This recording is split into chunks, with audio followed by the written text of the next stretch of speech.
પછી હું તમને આજ એક મસ્ત ચકલીની વાર્તા સંભળાવું. એક ચકલી હતી. એક મોટું બધું જંગલ હતું. ચકલીએ એમાં એક માળો બનાવ્યો. અને માળામાં 4 એને ઈંડા આપ્યા. પછી 4 ઈંડા બહાર નીકળ્યા. પછી 4 ઈંડાનું નામ લખ્યું. ગુનગુન, અલબેલી, ચુલબુલ, રૂમઝુમ અને ગુનગુન.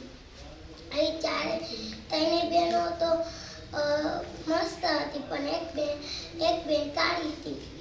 અને બેન બધી બેન ચીડવતા કે કાળી. પછી એની મમ્મી દરરોજ કામ પાડીને જાતી, તોય બધી એમ કહેતી मैं नहीं काम करूँगी, ओ चुलबुली काम कर दे सार.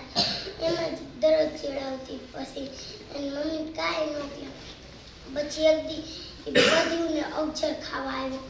તો ચુલબુલી આગળ આવીને તેને બેન તો કહે કે તમે તેને બેન આમ વહી જાઓ, હું એને અવજરને સબક શીખાઉં. તો પછી અવજર કહે કે તું આવરી इतनी सी तू क्या मुझे सबक सिखाएंगे. तो પછી કહે કે ચકલી એની ચૂપ રહીને એનથી એક આંખ ચકલીની ઘાયલ કરી. પછી સાપ કહે કે હું તને બીજી વાર જોઈ લઈશ, જોજે ને ચુલબુલી. પછી એમ કહી બીજી વાર કે ચુલબુલી કહે કે જોવા જેવી આંખ રહેશે તો જ જોઈશ ને. એમ કહીને બીજી આંખ ઘાયલ કરી નાખી. સાહેબ સીધો નીચે પડ્યો. પછી એટલામાં મમ્મી આવી. પછી એમ તઈને મમ્મીઓએ કીધું, તઈને બચાએ કીધું કે મારી બેન મને બચાવે.